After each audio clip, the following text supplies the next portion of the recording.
شہید ایرانی supreme leader آیت اللہ علی خامنائی مشہد میں روضہ حضرت امام رضا کے احاطے میں سپرد خاک۔ لاکھوں عقیدت مندوں کی موجودگی میں نماز جنازہ ادا کی گئی۔ نماز جنازہ میں اہل خانہ اور اعلیٰ مذہبی شخصیات بھی شریک ہوئیں۔ تہران سے قم، پھر عراق کے مقدس شہروں نجف اور کربلا میں زیارتوں کے بعد شہید ایرانی سپریم لیڈر آیت اللہ علی خامنائی کا جسد خاکی دوبارہ مشہد لایا گیا تھا۔ شہید آیت اللہ خامنائی کی نماز جنازہ میں رکت آمیز مناظر، فضا یا حسین کے نعروں سے گونج اٹھی۔ شرکاء کی امریکہ اور اسرائیل کے خلاف نعرے بازی۔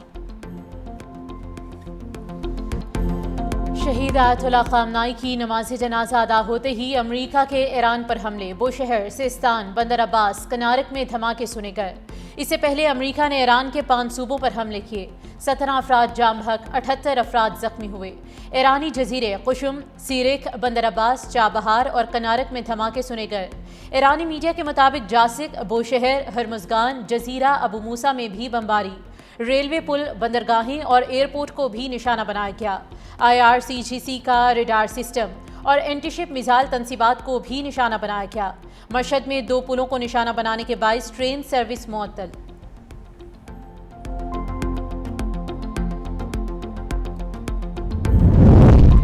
ایران کے ساتھ تکنیکی سطح کے مذاکرات جاری۔ امریکی حکام نے دعویٰ کیا ہے کہ ایران اور امریکہ کے ایک دوسروں پر حملے کے باوجود دونوں ممالک کے درمیان تکنیکی سطح کے مذاکرات جاری ہیں۔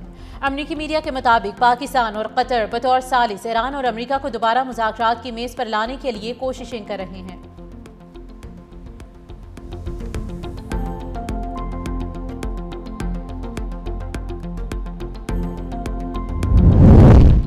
امریکہ ایران کشیدگی کا منصفانہ حل ناگزیر ہے۔ روسی وزیر خارجہ سرگئی لاروف کا بیان، کہا کہ معاہدے میں صرف امریکہ اور ایران ہی نہیں بلکہ پڑوسی اور دیگر متعلقہ فریقین کے مفادات کا بھی خیال رکھا جانا چاہیے، کیونکہ کشیدگی سے کئی ممالک اور عالمی معیشت متاثر ہو رہی ہے۔ آبنائے ہرمز اور خلیج فارس میں پیش آنے والے واقعات کے حوالے سے ایران اور روس کا موقف مشترک ہے۔ مسئلے کا حل تلاش کرنا ضروری ہے۔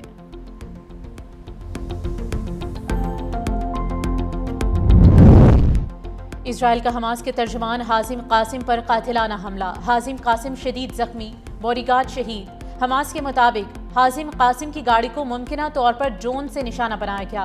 گاڑی میں آگ بھڑک اٹھی۔ مقامی افراد نے حازم قاسم کو ریسکیو کیا۔ حملہ اس وقت کیا گیا جب وہ مغربی غزہ میں گاڑی میں سفر کر رہے تھے۔ حملے کی فوٹیج سامنے آ گئی۔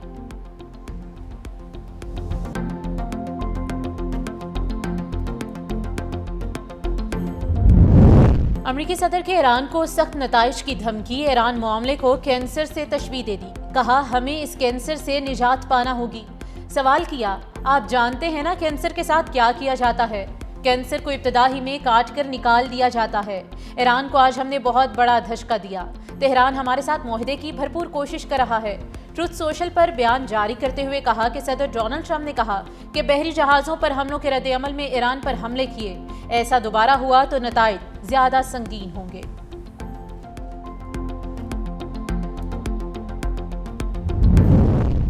ایران امریکہ کشیدگی، آبنائے ہرمز پر بحری جہازوں کی آمد و رفت رک گئی۔ ایرانی اسپیکر باقر قالیباف نے کہا کہ آبنائے ہرمز امریکی دھمکیوں سے نہیں کھلے گی۔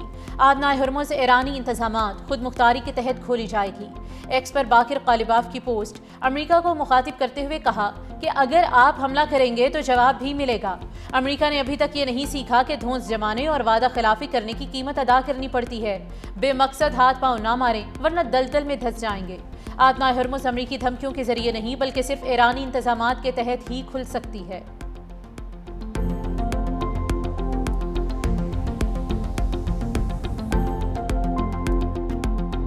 سنگین واقعات ہوئے، اس فتنے میں ہمارے مشرقی ہمسائے کا بھرپور ہاتھ ہے۔ پولیٹیکل لیڈرشپ اور ملٹری لیڈرشپ کا یہ یکسوئی کے ساتھ فیصلہ ہے کہ مل کر دہشت گردی کا خاتمہ کرنا ہے، اور یہ جنگ اس وقت تک جاری رہے گی جب تک کہ پاکستان میں آخری فسادی دہشت گرد کا خاتمہ نہیں ہو جائے۔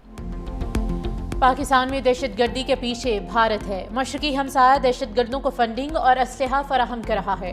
وزیر اعظم شہباز شریف کا کوئٹہ میں صوبائی ایپیکس کمیٹی سے خطاب، کہا سیاسی اور عسکری قیادت مل کر دہشت گردی کا خاتمہ کرے گی۔ پوری قوم سیکیورٹی فورسز کے ساتھ کھڑی ہے۔ پاکستان کی دنیا میں عزت دشمنوں سے ہضم نہیں ہو رہی۔ آخری فسادی اور دہشت گردی کے خاتمے تک جنگ جاری رہے گی۔ بلوچستان میں 4 دنوں میں بڑے سنگین واقعات ہوئے۔ پولیس، فوج کے جوان اور عام شہری شہید ہوئے۔ افواج پاکستان نے قربانیاں دیں، خون کا نذرانہ پیش کیا۔ بلوچستان میں 54 دہشت گردوں کو ہلاک کیا گیا۔ اجلاس میں field marshal Syed Asim Munir, governor Balochistan جعفر خان مندوخیل، وزیر اعلیٰ بلوچستان میر سرفراز بگٹی اور قانون نافذ کرنے والے اداروں کے سربراہان شریک تھے۔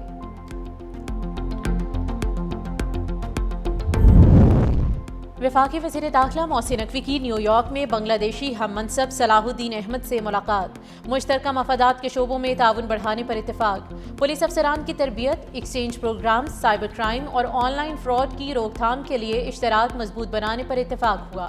ملاقات میں ایران امریکہ تنازع اور مشرق وسطی کی صورتحال پر بھی تفصیلی تبادلہ خیال۔ بنگلہ دیشی وزیر داخلہ نے قیام امن کے لیے پاکستان کے کردار کو سراہا۔ محسن نقوی نے کہا کہ وزیر اعظم اور فیلڈ مارشل نے امن کے لیے ناقابل فراموش کردار ادا کیا۔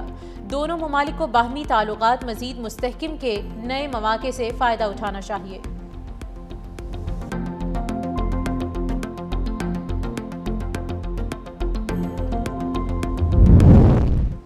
زیارت مانگی ڈیم دہشت گرد حملے میں شہید ہونے والے بلوچستان پولیس کے اہلکاروں کی نماز جنازہ ادا کر دی گئی۔ سرکاری اعزاز کے ساتھ سپرد خاک صوبائی وزیر Haji Noor Muhammad Domar, deputy commissioner Abdul Quddus Achakzai, police اور ضلعی انتظامیہ کے افسران، قبائلی عمائدین اور شہریوں کی بڑی تعداد میں شرکت۔ شرکاء کا شہداء کی قربانیوں کو خراج عقیدت پیش کرتے ہوئے دہشت گردی کے خاتمے تک جدوجہد جاری رکھنے کے عزم کا اظہار۔ مانگی ڈیم حملے میں بلوچستان پولیس کے 27 اہلکار شہید ہوئے تھے۔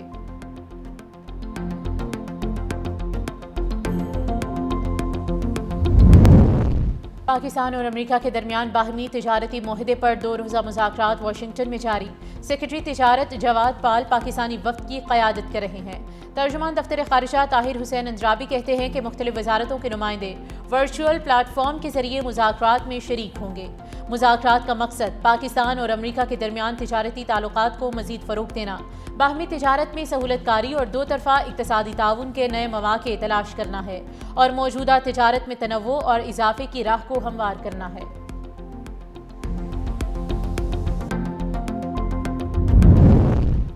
اے آئی اور ڈیجیٹل سروسز کے فروغ سے پاکستان کی عالمی آؤٹ سورسنگ مارکیٹ میں اہم پیش رفت۔ بزنس پروسیس آؤٹ سورسنگ اور کال سینٹرز کی برآمدی آمدنی مالی سال 2025 اور 26 کے پہلے 11 ماہ میں $300 ملین سے تجاوز کر گئی۔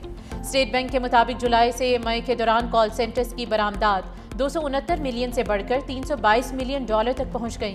ایک سال میں 19% اضافہ ریکارڈ ہوا۔ اے آئی ٹیکنالوجی، جدید ڈیجیٹل انفراسٹرکچر اور ہنرمند افرادی قوت کے باعث پاکستانی آئی ٹی کمپنیز عالمی سطح پر زیادہ مسابقتی بن رہی ہیں۔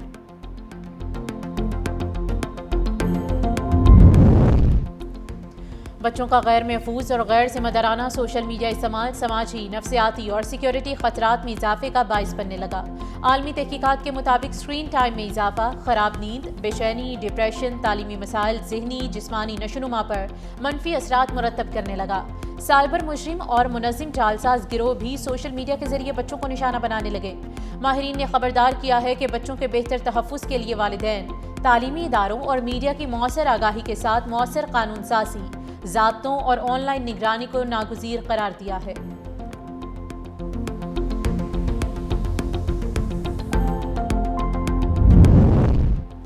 کشمیر بنے گا پاکستان نعرے کے خالق سردار محمد عبدالقیوم کی برسی۔ تحریک آزادی کشمیر کو منظم، پائیدار اور ادارہ جاتی بنیاد فراہم کرنے والے مجاہد اول نے 23 اگست 1947 کو نیلا بٹ کی تاریخی چوٹیوں سے آزادی کی جدوجہد کا پہلا عملی قدم اٹھایا۔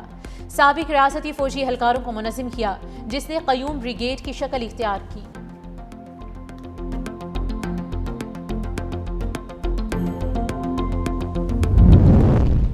امیر جماعت اسلامی پاکستان کی اپیل پر آج ملک بھر میں احتجاج، پیٹرولیم مصنوعات کی قیمتوں میں کمی نہ کرنے، مہنگائی، آٹے اور LPG کی بڑھتی قیمتوں کے خلاف یوم احتجاج منایا جائے گا۔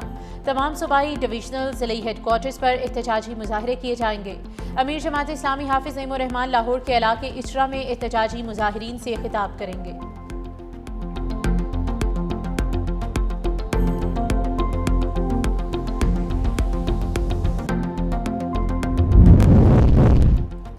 PDM میں پنجاب کا ہیٹ ویو اور شدید حبس سے نمٹنے کے لیے ہائی الرٹ، ممکنہ متاثرہ ضلع میں ہیٹ ویو کیمپس، ہسپتالوں میں ہیٹ اسٹاک کاؤنٹرز قائم کرنے کی ہدایت، ادویات، ORS اور ٹھنڈے پانی کی فراہمی یقینی بنانے کے اقدامات۔ تھل چولستان اور جنوبی پنجاب میں گرمی کی شدت بڑھنے کا خدشہ، صاف پانی، موبائل ہیلتھ ٹیمیں، کنٹرول رومز اور متعلقہ ادارے الرٹ، شہریوں کو غیر ضروری طور پر گھروں سے نہ نکلنے کی ہدایت۔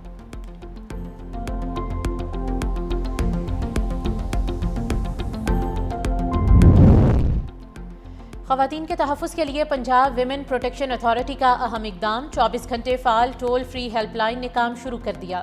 ہراسگی، گھریلو یا جسمانی تشدد سمیت کسی بھی ہنگامی صورتحال میں خواتین مفت کال کر کے مدد، قانونی معاونت، تحفظ اور رہنمائی حاصل کر سکیں گی۔ ڈائریکٹر جنرل ڈاکٹر لبنہ نذیر کا کہنا ہے کہ تمام شکایات کو سنجیدگی سے نمٹایا جائے گا۔